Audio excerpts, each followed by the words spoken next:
Hola, bienvenidos al espacio de reflexión a partir de los elementos literarios. Hoy vamos a trabajar esta cápsula. Normalmente tendría que haberse proyectado un jueves, pero bueno, no pasa nada. Hoy es viernes 30 de octubre del 2020 y vamos a trabajar un texto maravilloso de Joseph Conrad que se llama El corazón de las tinieblas. Joseph Conrad originalmente nació en Polonia y después se hizo ciudadano inglés y en realidad toda su obra está escrita en inglés. Es muy extensa su bibliografía y bueno, pues casi todo, pues habría que entrarle a todo porque además es un autor muy sencillo como para empezar a leer. Ahorita te vas a dar cuenta, pues, porque tiene sostenida una estructura, una anécdota muy clara, en la cual no es lineal, no es tan sencillo perderse, de hecho no hay manera de perderse, y sin embargo, simbólicamente, tiene una profundidad muy especial que ahorita vamos a descubrir.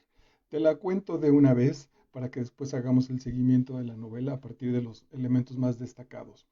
La anécdota es muy sencilla. Tenemos el capitán de un barco, el barco se llama el Nelly o el Nellie, que es un bergantín que tiene una ruta comercial. Partirá desde algún puerto en Inglaterra, va a cruzar el mar, se va a meter al continente africano y va a entrar por un río al mero centro de África. Es una ruta muy complicada, es una ruta muy difícil, hay gente muy guerrera, estamos hablando del 1800 y tantos, aunque la fecha no está exactamente determinada, y van por dos situaciones, una para retomar la ruta comercial y la otra saber qué pasó con el viajero anterior, con el viajero comercial anterior, un fulano que se llama Kurtz, Kurtz, Kurtz, porque parece ser que este Kurz llegó, se implantó en esta zona africana y después ya no volvió, poco a poco empezó a dejar de mandar mensajes, mandó algunos mensajes muy intrigantes, muy complicados de entender y después parece ser que se quedó, que el África, el territorio este salvaje lo apropió y se quedó a habitar allí. Entonces nuestro capitán tiene una tripulación muy pequeña y se va a lanzar en este pequeño barco en la búsqueda de Kurtz. Kurtz ha dejado una, mm, su amor, su amante, digamos, en realidad, su amor, su prometida, eso quise decir, su prometida, la ha dejado en Inglaterra y él mientras está por allá extraviado. Esa es la anécdota.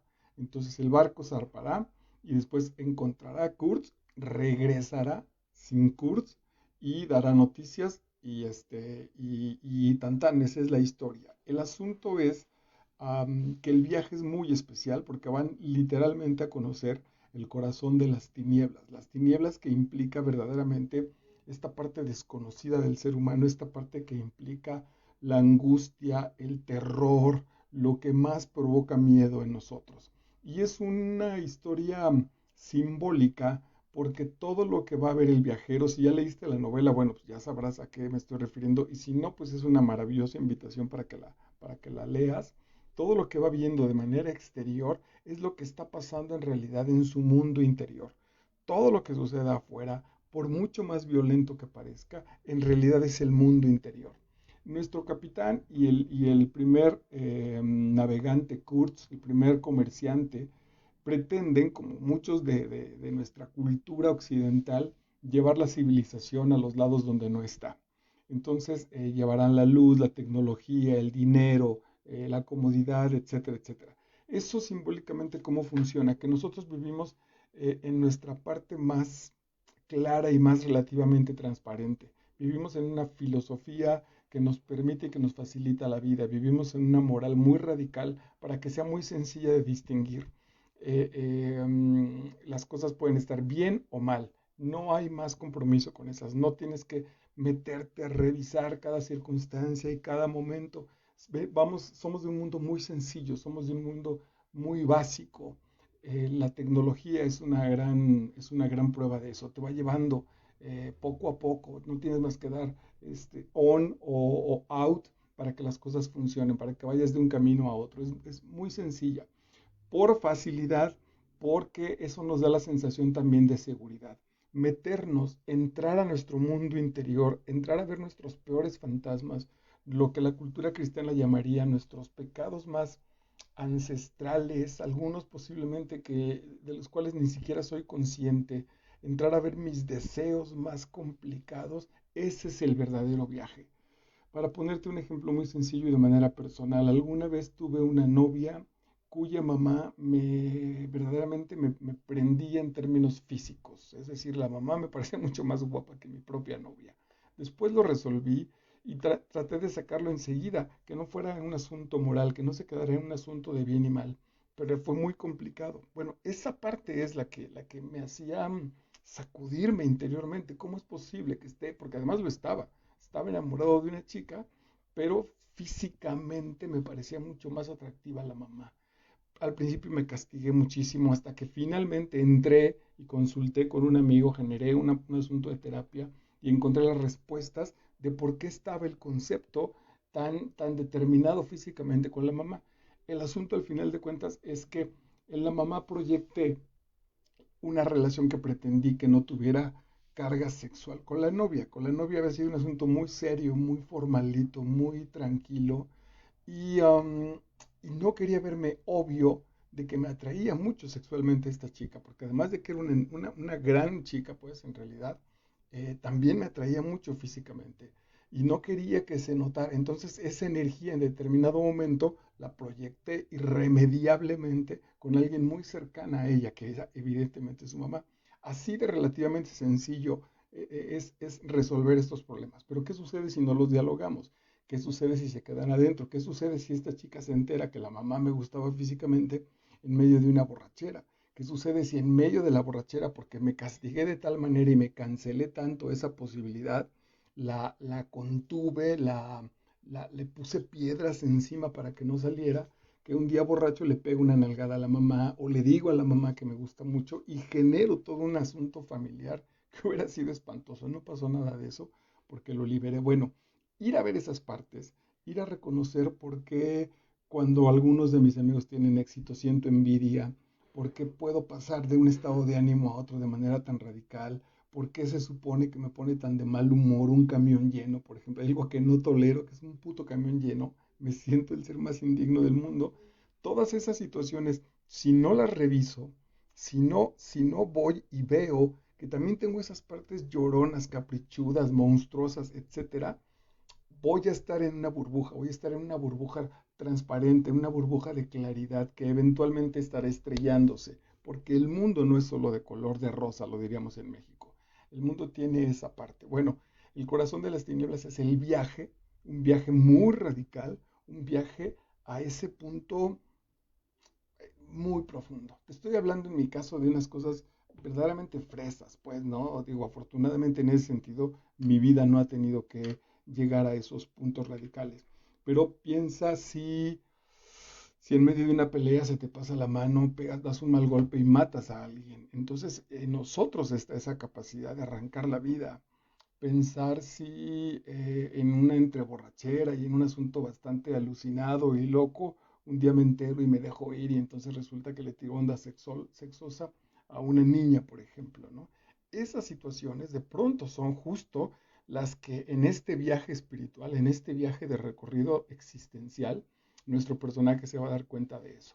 Eh, bueno, de una vez te lo anuncio, al llegar al final de la novela, normalmente estas crisis como la que te estoy platicando, con terapia, con coacheo, una vez desahogadas, se reincorporan, se restabilizan. Por ejemplo, les costaba mucho trabajo entender a mis alumnas en la preparatoria cuando yo confesaba que algunas de ellas me gustaban. Jamás se lo dije directamente a una. Es decir, en un salón, de pronto me preguntaban, profe, ¿le gusta a alguien de sus alumnas? Y yo les decía sí. Y a mis parejas, cuando me preguntaban si algunas de mis alumnas me gustaban, atención que estoy hablando de que muchas de ellas no estábamos en una situación social como para tener una relación, es decir, ellas eran menores de edad. Eh, y yo decía, sí, claro, pues son unas chicas guapísimas, están creciendo, están muy lindas, sí me gustan, por supuesto que muchas de esas me gustan. El saber que me gustaban y que yo era capaz, digamos, de reconocer que tenía esa energía, que no tenía nada que esconder, que algunas de mis alumnas me parecían preciosas y que podría ligármelas si no estuviera en la escuela, El tenerlo con esa claridad me permitía saber mis propios límites. No estaba experimentando, jamás experimenté para ver si, ay, a ver hasta dónde llego con esta chica, ay, lo que estoy descubriendo. No tenía ese problema porque ya sabía que sí era capaz de eso. Entonces, siendo capaz de eso, sabiendo a dónde iba, todo el camino, todo el asunto, cuando estuve con mis maravillosas alumnas, jamás pasó nada porque yo sabía, es decir, como ir en una carretera y saber que la siguiente es curva y saber que la siguiente es, etcétera, etcétera. Entonces iba con mucha precaución, pero jamás jugué a ningún reto. Entonces, en ese sentido, por ejemplo, todo el tiempo que fui profesor, jamás caí en esa trampa porque sabía perfectamente que podía estar ahí. Como si ahora dijera en mi asunto en relación al alcohol que yo deseo no beber porque ya sé que soy un mal bebedor, soy un enfermo alcohólico incluso. Entonces no me doy la oportunidad de beber, no experimento con eso porque conozco mi monstruo. Entonces ese monstruo lo trabajo en otros lados, lo trabajo en la terapia, lo trabajo en la escritura, lo trabajo, etcétera, etcétera, con ejercicio físico, pero no lo reto con lo peor. En este caso, y bueno, y entonces me lleva a un final relativamente feliz, me lleva a un asunto de conciencia y de tranquilidad. En el caso del corazón de las tinieblas, no nos va a pasar eso al final de la novela. Al final de la novela lo que vamos a encontrar es que el camino que trabajó nuestro capitán, el camino que llevó a Kurtz, es un camino brutal, es un camino terrible, y lo único que va a quedar es como, como un espantoso grito de saber que ahí estamos y dedicarnos posiblemente después a vivir intentando alejarnos de esa brutal sombra que está ahí adentro. Ok, otros estudiosos trabajan que estas tinieblas que nosotros vemos afuera, pero que tú y yo sabemos que están dentro de nosotros, son la conciencia. Cuando van en el recorrido en el río, ellos saben que están siendo observados, pero no ven a ningún nativo, no ven a ningún enemigo, sin embargo saben y lo presienten y de hecho hasta lo sienten. Así es nuestra conciencia. Nuestra conciencia no la vemos. Nuestros peores fantasmas ahí están esperando que entremos, ahí están esperando, retándonos, ¿no? Dejándonos que suceda, dejándonos como hasta provocándonos para que caigamos y estemos atrapados. Y no los vemos, no nos hacen frente. Entonces también la novela podría llevarnos ahí a un asunto de la conciencia que no es clara, aparentemente no aparece, y sin embargo al primer error, ¡pum!, te atrapa la culpa, te atrapa la neurosis, te atrapa cualquier situación negativa que sabes que ahí está. Bueno, pues arranquémonos entonces. El corazón de las tinieblas de Joseph Conrad. Dice en el primer capítulo, el Nelly, un bergantín, un barco, permaneció inmóvil. Lo único que quedaba por hacer era detenerse y esperar el cambio de la marea. Eh, en los momentos de inicio de un viaje espiritual, los viajes espirituales no se inician porque tú quieras. No podemos decir, ok, mañana empieza mi viaje espiritual. No, hay elementos para provocarlo.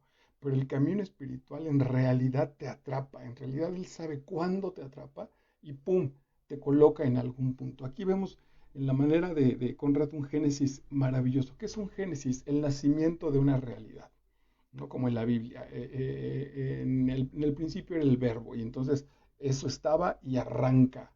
El primero que conjugue ese verbo genera la acción y tiempo. Aquí lo que tenemos es la inmovilidad. Lo primero siempre para que un viaje espiritual empiece es que estés en una situación relativamente quieta. Es que estés en un tiempo en el que aparentemente no está pasando nada. La vida sabe que ese asunto de quietud, que ese asunto de calma, se está generando una situación verdaderamente importante o que por debajo del oleaje, por debajo de la corriente, es donde están moviéndose las verdaderas fuerzas que normalmente son ciegas para nosotros. La bruma que se extendía por las orillas del río se deslizaba hacia el mar. Acuérdate también que el mar simbólicamente es el inconsciente.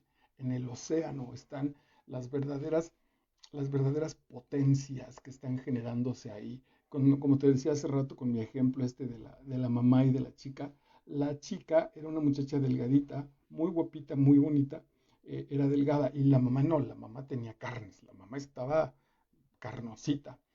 Incluso dice Schopenhauer que esa relación tiene que ver mucho más con el asunto instintivo. La mamá lo que me despertaba era el asunto de la naturaleza. El asunto era en términos de la vida y de la existencia de mi biología, ¿con quién tendría un hijo? ¿Con esta flaquita que a ver si lo soporta y carga el vientre? ¿O con esta señora ya carnosa que sabemos que tiene ahí un vientre? Ese es el asunto biológico, esa es la energía en la cual determino y digo, quiero.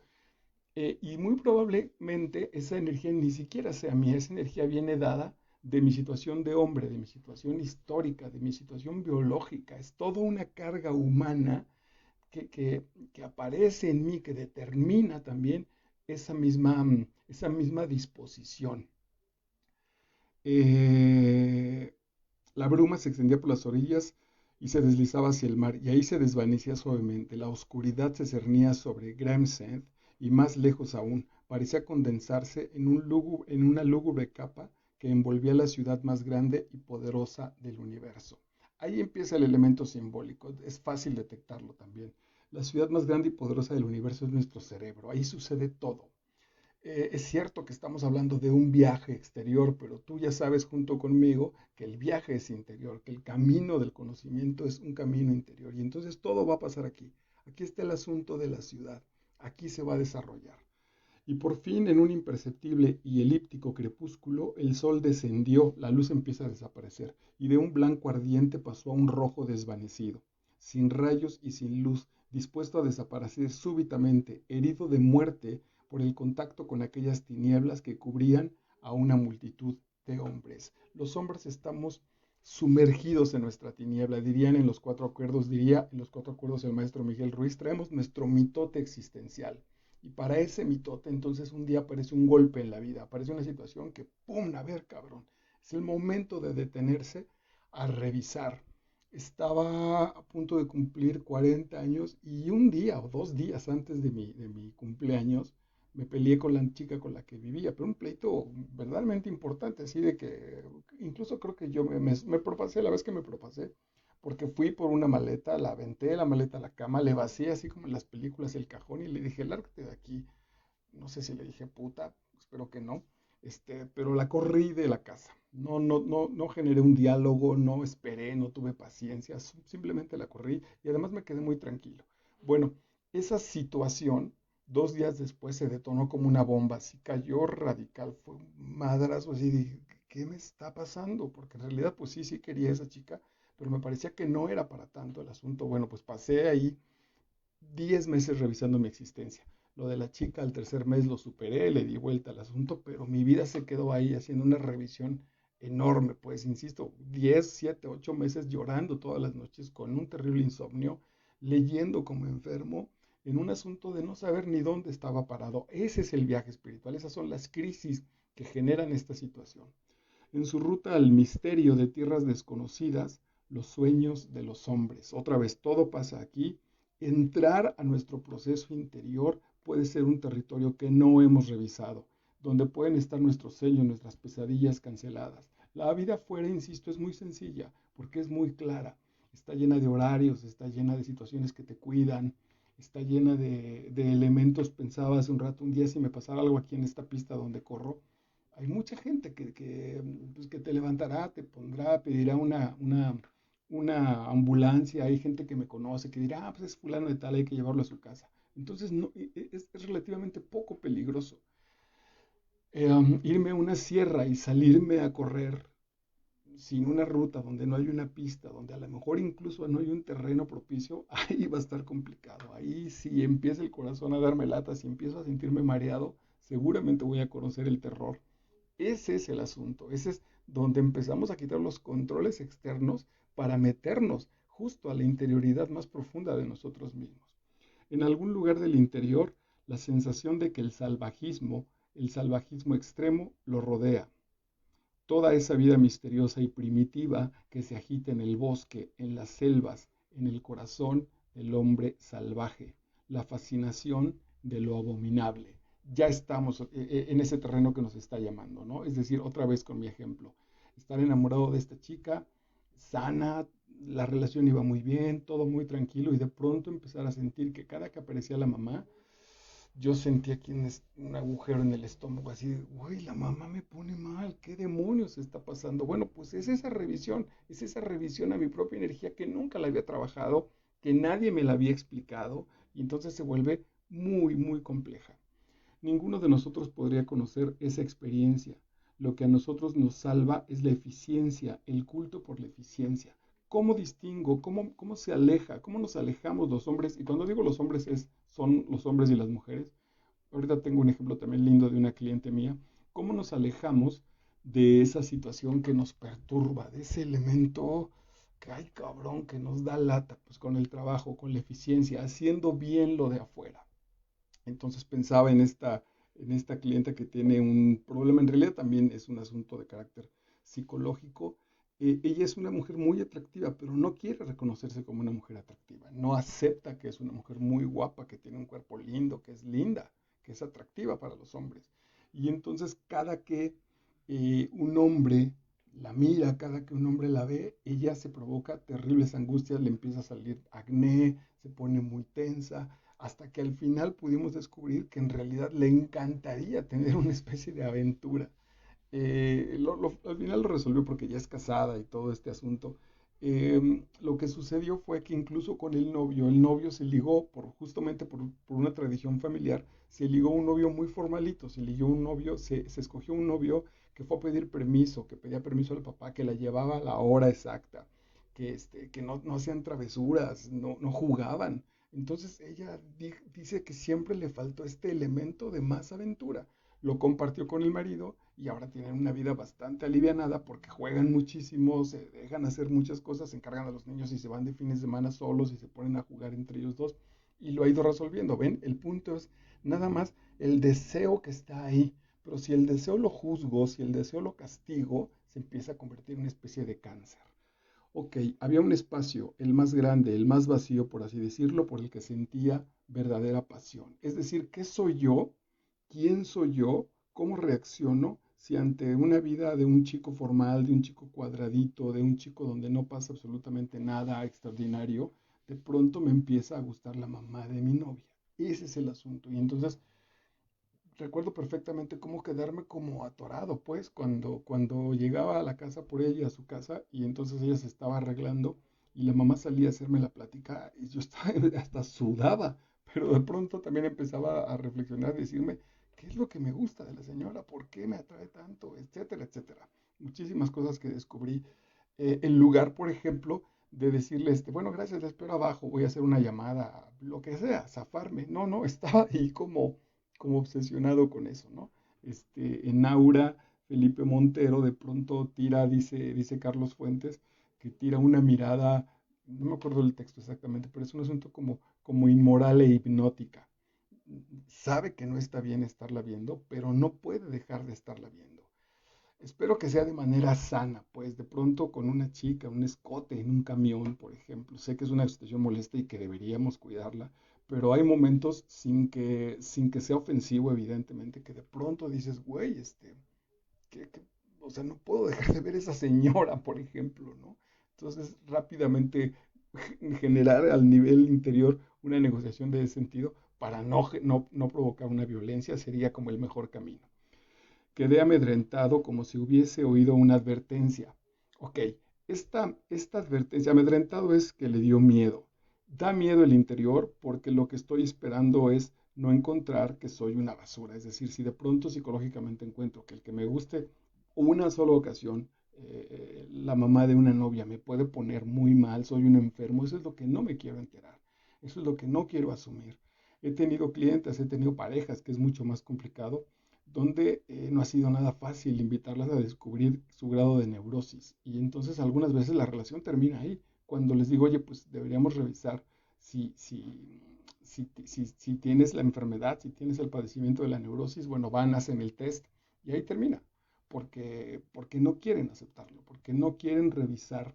Tuve una chica maravillosa, esta fue mi alumna más bien, que incluso tuvo montones de sí, de síes en su test de neurosis y prefirió cerrarlo, pero dijo, bueno, pues soy neurótica, ni modo, no voy a volver a pensar en eso, porque da miedo encontrar y ver qué clase de monstruo estoy guardando. Ok, más adelante dice, me puse a trabajar, ya a lo que les decía, la construcción, el asunto exterior. Hace muchos años conocí la primera persona que conocí que había corrido el maratón de Nueva York y el maratón de Alemania, me parece que de Berlín, que había ya corrido. O sea, el cuate viajó un montón y su vida consistía en trabajar como enfermo, trabajaba un chingo de horas para pagarse sus carreras de maratón. Quién sabe si siga viviendo el buen señor este que conocí. Y me decía mi papá que tenía una vida muy triste, que el cuate en realidad en su casa, su mujer no lo quería y que habían llegado un poco a ese arreglo, o sea, manténnos, páganos lo que la casa y tú lárgate, vete a trabajar todo el día y luego vete a tus viajes. Y entonces era una relación a nivel familiar muy triste, de mucho abandono. ¿Qué quería el cuate? ¿Qué estaba cubriendo? ¿Qué no quiso descubrir o que se descubrió y no le gustó? ¿Qué hizo que se pusiera a correr? ¿De qué manera se fugó con esta actividad de los maratones en ese caso? Me puse a trabajar. Solo de ese modo me parecía que podía mantener el control sobre los hechos redentores de la vida. ¿Ven? Me parecía que podía mantener el control. Aquí hay un elemento, cuando estás en el camino espiritual y empiezan los madrazos de tu redención, la redención es tu limpieza, todas las cosas que hicimos, desde el asunto del ego, toda la gente que lastimamos, o sea, esta chica que les platiqué, pude haberle dicho, oye, pues me engañaste, me pusiste el cuerno, creo que no está chido que sigamos en la relación. Eso es muy diferente a decirle, lárgate de aquí, pinche puta, y aventarle sus cosas y vaciarle una maleta. Toda esa parte excesiva, en algún momento, si quiero trabajar bien con mi propia existencia, la tengo que redimir, la tengo que recomponer. Dicen los grupos de autoayuda, son las facturas de lo que te comiste. Nadie se va sin pagar la cuenta en esta vida. Entonces te están pagando las facturas de un montón de cosas donde te pasaste de lanza y que te has hecho pendejo. Duré muchísimos años, pero muchísimos años sin que tenía, hasta me jactaba de decirlo, normalmente cuando la relación iba ya mal, ya tenía una novia preparada. Ya tenía alguien incluso que llegué a cortar a alguien en la mañana y andar con la otra chica en la tarde. Eso no estaba chido porque no me dejaba un proceso de duelo, no me dejaba un proceso para cerrar, no me permitía revisar quién era yo cuando no tenía una relación de pareja. Estaba tan solo, tenía tantas cosas que esconder que entonces en la mañana terminaba con una, pero ya tenía lista la de la tarde. No me daba tiempo de reconocerme, de tener estos periodos. Bueno, todo ese tiempo que no viví, la vida me lo juntó y cuando cumplí 40 años me dijo, ahí te va, órale. Entonces el tipo que tuvo novias todo el tiempo, de pronto se encontró con que pasó casi 3 años de su vida sin relacionarse con nadie. No ligaba, pero a nadie. Hasta que también me calmé y empecé a entender que por allí iba el asunto y que tenía que revisarlo. Bueno, la recomendación aquí, el asunto es no, el control no funciona. El control funciona en términos biológicos, es decir, fui al doctor, me levanté a hacer ejercicio, provoqué todo lo que biológicamente me alimentaba para no caer en una crisis peor, pero no había control. No intenté volver a embriagarme, tener una novia rápido, ir con las prostitutas. No, no busqué salidas falsas. Dolía muchísimo, pero hay que entrarle a ese camino. En medio de la realidad abrumadora de aquel mundo extraño de plantas y agua y silencio, y aquella inmovilidad de mi vida no se parecía de ninguna manera a la tranquilidad. Era la inmovilidad de una fuerza implacable que envolvía una intención inescrutable. Inescrutable es que no tenemos con toda claridad cuál es su objetivo. Difícil de contarla, difícil de explicárnosla. Y lo miraba a uno con aire vengativo. Es ese espacio, esa conciencia pues que te dice, te has estado portando mal y aquí estoy. Síguele, síguele, síguele, síguele. Cuando suceda, vas a ver de qué estoy hecho. Y entonces el monstruo, ¡pum! Se parece muchísimo porque también por aquí seguramente van.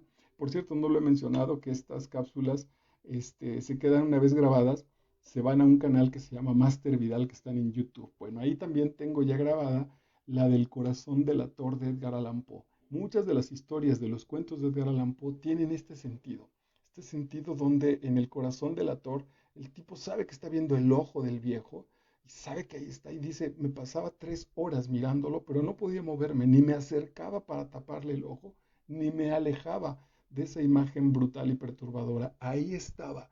Esa es la conciencia que solo está esperando, solo te está dando chance. Reconozco perfectamente cuando tengo una pareja, por ejemplo, y voy a alguna reunión y alguna chica me coquetea o alguna mujer me coquetea, y yo lo sé y quiero hacer sufrir a mi pareja. O sea, fíjense la pinche perversión y lo enfermo que estoy. Y entonces me permito ese jueguito, ¿ven? Dejo que me coquetea, me hago el simpático, me hago ahí el que me río, cuento cosas, me hago el interesante, pero sé perfectamente que estoy chingando. Ese es el elemento, ese es el punto. Si estuviera tranquilo en realidad, puedo reconocer y decir, ok, aquella me está coqueteando, no pasa nada, yo vengo con mi pareja y tan y lo resuelvo sin problemas. Pero sé que es estar ahí como jugando en el límite. Ese es el punto monstruoso, de estar ahí como que entre sí, como que no, que tantito, que para allá. Ese es el punto. Si estoy con una neurótica, esto se vuelve un asunto, un caos. Y de pronto en un pleito, por ejemplo, ya me doy cuenta y digo, sí es cierto, ¿qué le estaba haciendo al güey, cabrón? ¿O por qué no termino aceptando y diciendo, sí, sí, sí me atrajo la chica, nos vimos, me parece guapa, y ahí quedó, tan, lo resuelves. Si no le vamos dando vueltas a un asunto ahí peligroso, que sabemos que no está bien, pero tampoco nos alejamos. Penetramos más y más espesamente en el corazón de las tinieblas. De eso va la novela. Ese corazón de las tinieblas es esa posibilidad de por qué si estoy bien, si tengo una novia a la que quiero, una pareja sana, tranquila, una familia en paz, ¿por qué de pronto la chica de la oficina digo, ay cabrón, algo está pasando ahí, ay cabrón? Normalmente, bueno, no sé si normalmente, tiene que ver, hay dos cosas. La sana es esta energía, es este elemento vital, así de que si pudiera, me relacionaba con todas. No en términos emocionales, sino biológicamente, porque además sí podría, sí, al final de cuentas. Y la otra es que hay que revisar con mucha atención si no es una carencia. Yo en mi caso me doy cuenta que me encanta estar como rápidamente pienso que estoy ligando con alguien, rápidamente pienso en la posibilidad de ligar con alguien, simplemente porque me trata bien. Tuve una infancia, sin haber sido brutalmente cancelado ni golpeado, tuve una infancia muy difícil en términos de cariño sencillo, de cariño básico. Mi mamá no me abrazaba, mi papá tampoco, eran bastante fríos en su relación conmigo, que esa carencia normalmente la estoy buscando en una mujer. Entonces me encanta hacerme el coqueto, me encanta estar como que ligo, como que no. Eh, a veces, muchísimas ocasiones, incluso me han dicho la famosa frase esa de, güey, pues, si no te vas a bañar, no calientes el boiler, porque en realidad no me interesa eso. Lo que me interesa, ahora ya lo hago mucho menos, o ya francamente no lo hago porque ya sé de dónde viene, es esa carencia infantil. Me faltaba ese cariño, me faltaba que me quisieran solo porque me quisieran. Me encanta saber que le gusto a alguien porque eso es gratuito, porque no he tenido nada que hacer para despertar la simpatía de alguien. Solo le gusto a alguien, entonces me apapacha, me trata bien. En mi casa, el asunto fue que para gustarle a mi papá y a mi mamá, yo tuve que hacer muchas cosas. Tuve que ser un buen niño, tuve que estudiar, tuve que tener mi cuarto limpio, tuve que frenar mis neurosis. Cuando encuentro a alguien que me acepta, simplemente así que me dice, tú me gustas, no, ni siquiera te conozco, pero me gustas, me pone muy loco, me despierta, porque el niño es el que dice, así debió haber sido mi amor, así, esto fue lo que me hizo falta. Bueno, hoy que lo sé, lo trabajo para mí mismo. La gran tarea conmigo mismo es gustarme a pesar de todo, de mi edad, de mi situación económica, de mis carencias, de mi neurosis. Cada rato voy y estoy jode y jode con que me encanto, con que me gusto, con que me apapacho y me trato muy bien. Ok, la mente del hombre es capaz de todo porque todo está en ella, tanto el pasado como el futuro, la alegría, el miedo, la tristeza, la devoción, el valor, la cólera. Hay allí, en el asunto con las tinieblas, algo que me llama, es esa multitud demoníaca. Muy bien, la oigo, lo admito, pero también tengo una voz y para bien o para mal, no puedo silenciarla. No te pelees con estas tentaciones. Y te pasa como a mí, de loquito, que bueno, puchín, ¿sabes qué? Que me está gustando la suegra. La recomendación es no te pelees con ese elemento, al contrario, pues agradece que ahí está, agradece que es energía, reconócelo si no es una carencia, porque si te peleas con él, el monstruo va a crecer. Justo esa parte es la que lo estamos, la que más lo alimenta, la que más nos va a decir, ven, acércate, güey, porque tenemos una deuda saldada. En Master Vidal, Las heridas infantiles en la infancia, de Liz Bourbeau, es una serie de 7 videos que están guardados ahí que trabajé, donde el asunto de nuestro ego solo son situaciones que nos están, que nos están llamando la atención.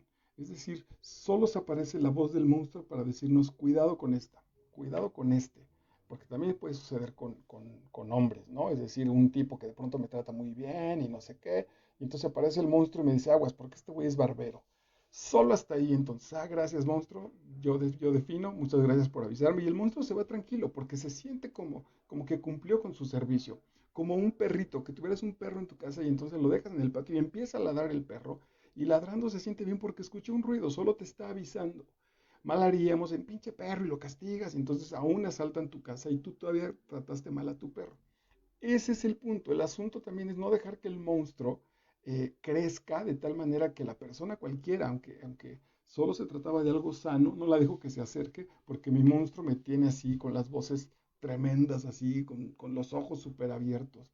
He estado, por ejemplo, en situaciones de pareja con chicas que me han llegado a decir que están celosas por algo que soñaron.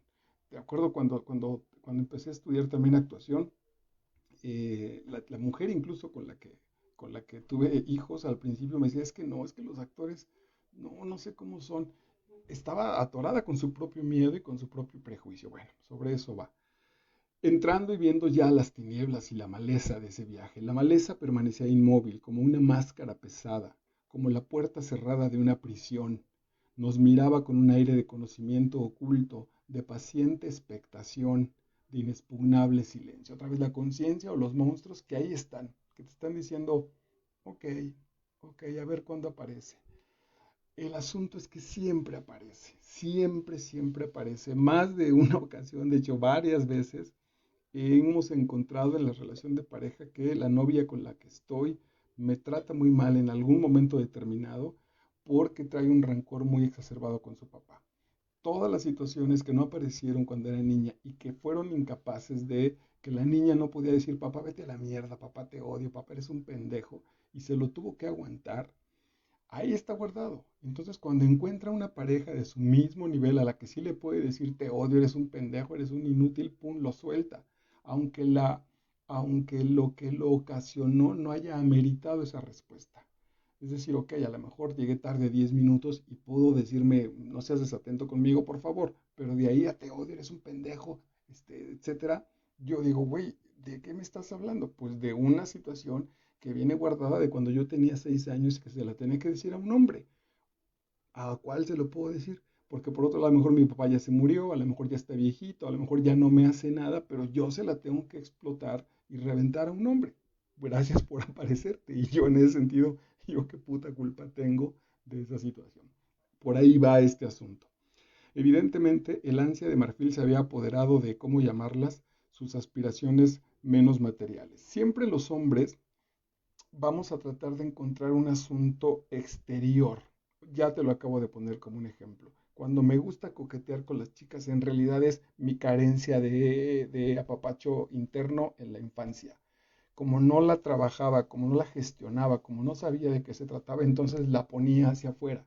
Cuando estaba soltero o cuando era más chaval y cuando era chavo más bien pues y estaba soltero, el asunto se ponía afuera, es decir, y estaban mis amigos igual, entonces a ver, ¿a cuál te ligas? ¿A la tetona, a la alta, a la güera, a la linda?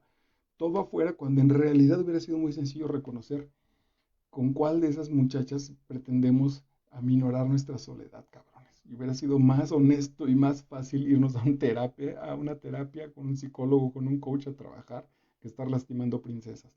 Pero sin duda también en ese sentido, las princesas también querían esa misma situación. Entonces no estábamos enamorados como tal, no pretendíamos amarnos, pretendíamos acompañarnos y pretendíamos que el otro se encargara de mi soledad y que la otra se encargara a su vez de la mía propia.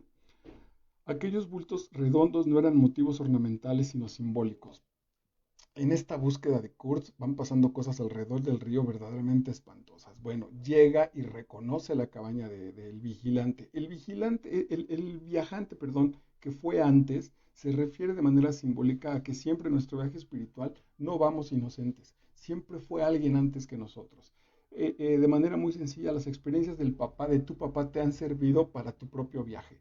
Eres muy posible que seas, eso ponle mucha atención, a lo mejor tú fuiste una niña a la que te dieron nalgadas y dices, no voy a pegarle a mis hijas, pero ni de chiste. Y entonces ahora tienes problema porque no sabes cuándo aplicarle una nalgada o francamente les vuelves a pegar. Es muy probable que seas hoy papá como fue tu papá contigo. ¿Por qué esa fue tu escuela? Porque de ahí aprendimos. Ahí hay un proceso que hay que revisar. Entonces, Kurtz representa el primer viajero. Es la experiencia que en este mismo viaje que alguien me mostró. Ese papel en nuestra vida lo hacen los papás, como te digo, lo hacen los maestros. Entonces mis maestros de actuación, por ejemplo, hablaban conmigo y me decían, mira Marco, te vas a enfrentar un día así, asado, entonces trabajo así. Su experiencia ya me permitía a mí llegar no completamente en blanco, ya había material de dónde tomarme. Bueno, va a casa de Kurtz, llega a la casa de Kurtz y en la fachada de la cabaña de Kurtz, en medio de la selva, encuentra esto. Aquellos bultos redondos no eran motivos ornamentales, sino simbólicos, no eran situaciones de adorno, sino eran símbolos, tenían comunicación, eran expresivos y enigmáticos, asombrosos y perturbadores, alimento para la mente. Aquellas cabezas clavadas en las estacas, si sus rostros no hubiesen estado vueltos hacia la casa, solo una, la primera que había contemplado, miraba hacia mí. De todas las calaveras que encontró en el portón de la casa de Kurtz, una lo veía directamente. ¿Por qué nos regala esto el autor? Porque nos está diciendo que eventualmente en el viaje espiritual, a veces el viaje espiritual se desata por el conocimiento de la muerte. En nuestra canal de Master Vidal los martes tenemos un libro leído de manera directa, en uno muy bonito que se llama El Santo, el Surfista y el Ejecutivo de Robin S. Sharma. La historia empieza cuando un tipo va en su automóvil con mucha prisa a una junta y un camión lo atraviesa y le pone un madrazo que lo deja 5 días en coma. Ahí le empieza a transformar la vida. Ese asunto a punto de me voy a morir es el que de pronto dices, güey, despierta. Pues también lo tengo trabajado en el 11º mandamiento de Mario A. Rosen, que también está grabado en nuestras charlas, donde dice que la vida tiene tres momentos. Te toca suavemente y te dice, Marco, levántate, ya es hora. La segunda va a tu cama y te sacude tantito y te dice, Marco, por favor, ya levántate que ya es hora. La tercera llega con un pinche tractor, una planadora, tira tu casa, te agarra del maldito cuello, te saca de la pijama y te avienta a la calle y te dice, te dije, cabrón, ahora hay que hacer lo que quedaste de hacer. Tú decides a cuál llamado obedeces. Allí estaba negra, seca, consumida, con los párpados cerrados, una cabeza que parecía dormitar en la punta de aquel poste, con los labios contraídos y secos, mostrando la estrecha línea de la dentadura. Sonreía, sonreía continuamente ante un interminable y jocoso sueño. Te decía, porque por ahí arranqué, ¿qué significa esta calavera? ¿Por qué el autor pone una calavera que se me queda mirando fijamente y que además en este caso incluso le sonríe? ¿Te acuerdas también en Aura cuando va a tomar la manija de la puerta que tiene una figura de perro y él abre la puerta y dice, juraría que tomé la manija y que cuando la tomé el perro de la manija me sonreía? Es la sonrisa de la muerte. Pero no está en un asunto ahí terrorífico ni barato de película chafa. Es el asunto de la voz de la muerte. ¿Qué nos dice la voz de la muerte? Paradójicamente, cada que la voz de la muerte se acerque, lo que te está diciendo es vive. Vive, cabrón. No te mueras de una manera tan barata, no te mueras aburrido, no te mueras por peleas pendejas, no te mueras lleno de rencor. Vive, vive, vive, vive, porque no sabes cuándo voy a venir por ti y no estás viviendo, güey. Estás muriendo poco a poco. Eso nos dice la muerte. Entonces la calavera de pronto lo que le está diciendo es, acuérdate que te puedes morir. ¿Cómo estás viviendo? Regresa aterrado, pues no bueno, sí me acuerdo que abre la puerta y ve por primera vez a Kurt, ahorita lo va a definir, y después está en su barco, ya el cuate con un asunto mental, porque además las tinieblas están rodeando la lancha, porque a él le mataron ya a un tripulante de un flechazo, porque en cualquier momento, ante la orden, por ejemplo, de Kurt, los pueden coser a flechazos y los eliminan. Está alejado del mundo, de su familia, morir ahí en un rincón de África. El cuate está absolutamente trastornado. Y en eso dice, se elevó un grito cuya estridencia atravesó el aire tranquilo como una flecha aguda que volara directamente del corazón mismo de la tierra. Atención, una flecha que saliera del corazón mismo de la tierra, de lo más profundo de nuestra biología. Y como por encanto, corrientes de seres humanos desnudos, con lanzas en las manos, con arcos y escudos, con miradas y movimientos salvajes, irrumpieron en la estación, vomitados por el bosque tenebroso y plácido. Esa, el fútbol, ahorita que está en crisis, pocos se atreven porque pocos lo saben incluso, pero el asunto del fútbol, de los estadios de fútbol, lo que cumple es con esa parte, porque el más tranquilo, es más, si a mí me consideras un tipo tranquilo, que lee, que hace sus charlas, que es juguetón, educado, etcétera, etcétera, en un estadio de fútbol apoyando a los Pumas, me puedo convertir en una bestia. No me meto con la gente, no lastimo a nadie, pero pegar un pinche par de mentadas de madre o tirar una porra con todo mi corazón, lo hago sin ninguna inhibición, absolutamente libre. Eso funciona con la gente que va al fútbol, con la gente de los deportes. Esa es la parte oscura que está bien que ahí aparezca, que está bien que ahí salga. Montones de gente se desahogan en un estadio de fútbol y dos chelas y se vuelven locos y nosotros así de, güey, pinche troglodita, pues relativamente mejor a que lo hagan pegándole al hijo, a que lo hagan maltratando a su subalterno, etcétera, etcétera. A través de los gemelos de los binoculares vi el brazo delgado extendido imperativamente, su cabeza huesuda que oscilaba con grotescas sacudidas. Kurz, Kurz, eso significaba pequeño en alemán. Perdón, pequeño en alemán. No obstante, el primer viajero, ante la inmensidad de la selva, su propio nombre se lo está diciendo, eres pequeño, somos pequeños ante el poderío de la vida. Podría ver la caja torácica con las costillas bien marcadas. Era como si una imagen animada de la muerte, tallada en viejo marfil, hubiese agitado la mano amenazadora ante una multitud inmóvil de hombres hechos de oscuro y brillante bronce. Eh, ¿Por qué Kurtz se queda? Porque ir a jugar y sabernos poderosos en el aspecto interno de nosotros debe ser verdaderamente maravilloso. Eh, un par de veces, un par de ocasiones que fue, es decir, sin duda sí estaba enamorado de la madre de mis hijos y me encantaba llegar y pasar a comprarles chocolates y llevarles un chocolate a los tres y ser recibido en casa y ver un programa ahí en la televisión y cargar a mis hijos y jugar con ellos, llevarlos a dormir y luego al otro día levantarse a trabajar, o sea, apagar la luz temprano y dormir ahí en el calorcito junto a mi mujer en la casa familiar era maravilloso. Sin embargo, también era muy, muy, muy atractivo echarse unos tragos en un bar con la amante, ¿no? Revisar el teléfono y que no tuviera mensajes, que estar volteando a todos lados donde no me conociera alguien porque estaba poniendo el cuerno. Más allá del asunto moral, la adrenalina, a eso me refiero, el asunto que despierta es muy atractivo. Y entonces va a sonar a cliché, pero al paso del tiempo llegar a la casa y la pregunta del día era si traje la quincena, si pasé por el dinero, si pasé al banco, si llevé los pañales, si pasé por la leche, frente al encuentro con la amante donde las frases eran qué rico, te extraño, me urge, vámonos acá, vámonos allá y apretarte el cuerpecito. Tú dime, es muy sencillo, ¿cuál de las dos, en cuál de las dos el asunto interior, el asunto de sentirte pleno es más claro? Pues seguramente en esta parte oscura. Es muchísimo más peligrosa, sin duda, es deshonesta en el ejemplo que te estoy poniendo. Pero en realidad con nosotros también funciona de esa manera. Levantarse a correr, es padre, pues yo lo disfruto mucho, pero cada que voy a los 40 minutos que checo mi reloj, digo, "Ay, me faltan 20 y ya quiero detenerme, digo, no mames, ¿qué hago aquí? Porque claro, es mucho más tranquilo quedarme aquí, subir las pies a mi escritorio y estar aquí tragando pan y con un café y tomando refrescos, es mucho más rico. Sin duda, es mucho más atractivo estar en esa parte relativamente oscura, no requiere ese esfuerzo.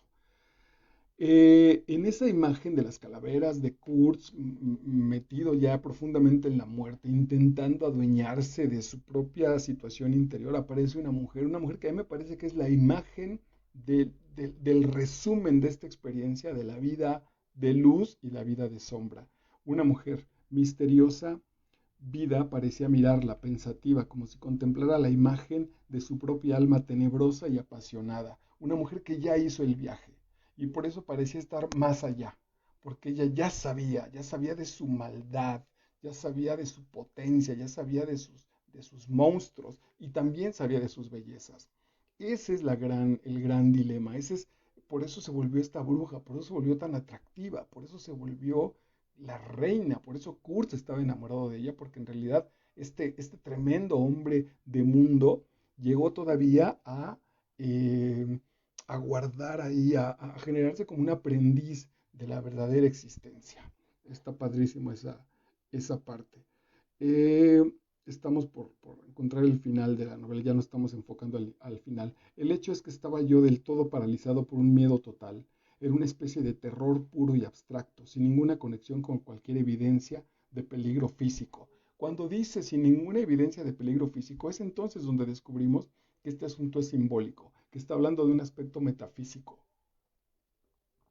que está hablando del miedo de conocer nuestro propio monstruo interior, nuestra naturaleza más brutal. Debía, igual que los negros, invocarlo a él mismo, a su propia exaltada e increíble degradación. Kurtz perdió su civilidad. Kurtz perdió se dejó crecer las uñas, se dejó crecer el cabello, la barba, dejó de bañarse. Perdió todas estas cuestiones que nos están alejando de nuestra naturaleza más básica.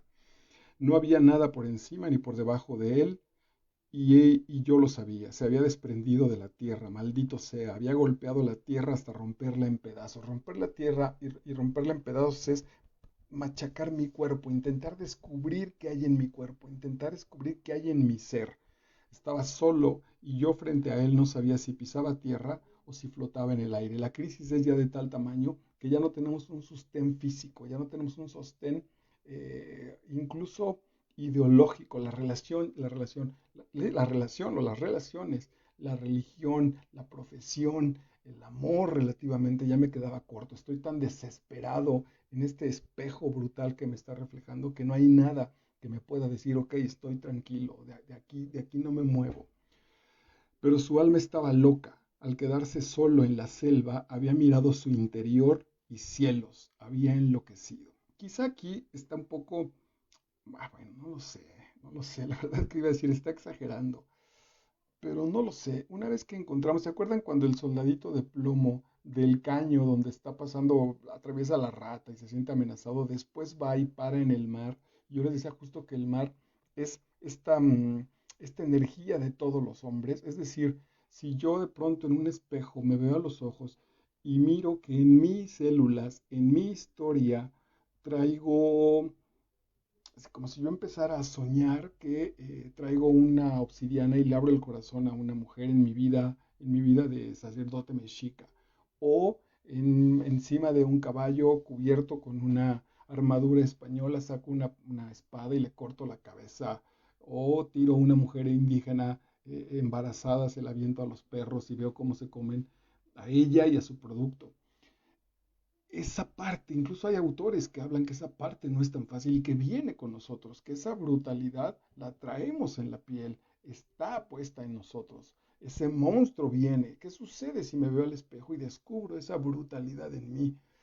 Es posible que me vuelva loco. A esos niveles se refiere de esta búsqueda de nosotros en las propias tinieblas. Por eso el libro es maravilloso y por eso me parece que la literatura es un gran desahogo terapéutico, porque en lugar de yo enfrentarme a este monstruo, lo empiezo a trabajar a partir de la literatura, ¿no? Al final de cuentas, en la literatura lo puedo reconocer y no necesito eh, enfrentarme a esta situación. Cuando bebía, pasé dos o tres de estas situaciones verdaderamente espantosas. Un día, borracho sin duda, entramos a una cantina muy mala, fea, pues fea, y se me acercó una mujer y entonces, bueno, me saludó, me dijo que si le invitaba un trago, le dije que sí, y después me veía de manera muy intensa y volteé a verla y le dije que me ves, y fue horrible su mirada, fue espantosa su mirada. No me acuerdo bien qué me dijo, solo me dijo, te voy a exorcizar, creo que me dijo, nada, solo que te voy a exorcizar. Y miren, estoy chinito. Fue espantoso. Solo salí del bar corriendo, me alcanzó 10 cuadras adelante un amigo, me dijo, ¿qué te pasa, güey? Yo no quiero entrar a ese lugar. Ni de chiste, por favor, vámonos o súbeme un taxi o en fin. Creo que no, ni siquiera sé si se los platiqué.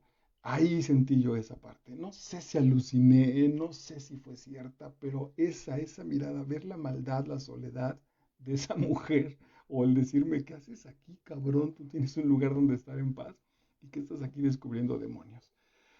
Vi el misterio inconcebible de un alma que no había conocido represiones, ni fe, ni miedo, y que había luchado, sin embargo, ciegamente contra sí misma. Ese fue el proceso de el buen Kurtz, que se lanzó primero, y que nuestro capitán está pasando por esas, aunque solamente en este caso como un testigo.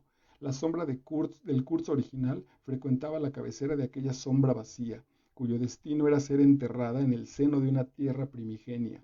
Pero tanto el diabólico amor como el odio sobrenatural de los misterios que había penetrado luchaban por la posesión de aquella alma saciada de emociones primitivas, ávida de gloria falsa, de distinción fingida y de todas las apariencias del éxito y del poder. También aquí ya está grabado El lobo estepario de Hermann Hesse, cuando va mucho más suave, mucho más intelectual, pero es el mismo proceso. Si no me he dado este baño de pasión radical, si no me he entregado a la vida como un salvaje y lo he fingido en este éxito cuadrado, en este éxito social, en esta vida exitosa, la vida me va a dar una revolcada porque tengo que comerme ese paquete, ese gran manjar también que implica llenarse los dedos de grasa, de sangre, etcétera. Era como si hubiera rasgado un velo. Volvía a vivir su vida, cada detalle de deseo, tentación y entrega durante ese momento supremo de total lucidez. Entra y se le queda viendo a Kurtz, que está a punto de morir, y Kurtz lo mira a los ojos como esta imagen que te acabo de platicar yo con esta mujer. Y Kurtz lo mira a los ojos y entonces él preguntando cuál es el resumen de su viaje, Kurtz a punto de morir, sus últimas palabras son el horror, el horror. El viaje espiritual, el viaje iniciático del reconocimiento de la parte negativa puede estar ahí, puede estar en ese sentido. El horror, el horror. Para nada me pongo en un ejemplo como estos, como cuando bebía, pues, pero el otro que ya me tomó sobrio absolutamente era este de que les platicaba que despertar, bueno, no despertar, en realidad no podía dormir y por ahí de las 5 de la mañana tomaba un libro, leía y leía cosas lindas o algo y yo sabía que no me hacían bien, yo sabía que solo era como esperanza y tomaba ese libro y lo estrellaba frente a la puerta, rompí espejos, un día le di unos cabezazos a una puerta de madera, tomaba la almohada así, la mordía y pegaba de gritos para que los vecinos no despertaran. Era el horror, era verdaderamente el horror. Ahí puedo encontrar que de eso iba, del horror. Cuando trabajo ahora ya con algún personaje, justamente ahora estamos trabajando con uno que hago un repaso ahí de las historias de los nazis y cuando veo los campos de exterminio con los judíos amontonados, pues me parece justo eso. Ese es el horror. Cuando recién leí un libro de Olga Wormat que se llama Felipe el Oscuro, pues la verdad es que el horror está puesto ahí, además de manera tan cercana. Una lluvia continua de pequeñas moscas corría sobre la lámpara, sobre el mantel, sobre nuestras manos y caras. Este es genial, pues la novela ahí es maravillosa porque él está viendo los ojos de Kurt. Kurt le dice el horror, y cuando él voltea el foco a la lámpara está llena de moscas. Imagínate el zumbido, dices ahí, esa oscuridad cubriendo la luz. Eso somos, ¿no? Nuestra alma que es luz y la oscuridad del mundo, la oscuridad de lo físico. Ese es el horror. Señor Kurtz, el muerto. Esa curiosa vida, ese misterioso arreglo de lógica implacable con propósitos futiles. Lo más que de ella se puede esperar es cierto conocimiento de uno mismo. Es una novela negativa, es una novela triste. Lo más a lo que puedes esperar no es una vida feliz, no es una vida plena, es medianamente a conocerte. Y el gran asunto es que cuando te miras, las palabras que expresas son horror, horror. Me gustaría pensar que mi resumen no fuera una palabra de desprecio indiferente. Mejor fue su grito, mucho mejor. Era una victoria moral pagada por las innumerables derrotas, por los terrores abominables y las satisfacciones igualmente abominables, pero era una victoria.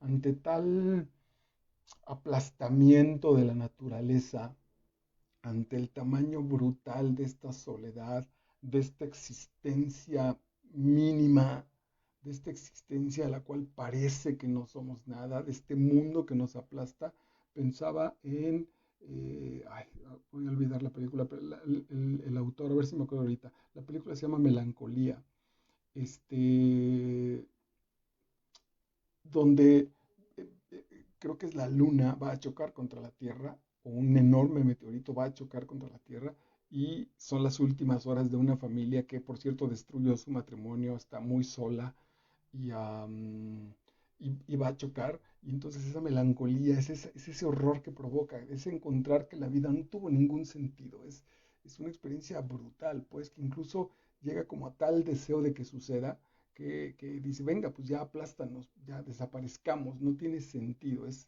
verdaderamente angustiante. Ante esa situación, lo que nos puede rescatar, nuestro grito ante la divinidad de que existimos, es eso, es un grito.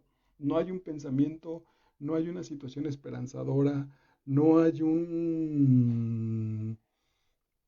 una revisión, ¿no? No hay un memento, se llama, que tiene que ver con la memoria. Es un grito, lo más que puedo generar es un grito. Insisto, es un trabajo muy negativo, muy oscuro.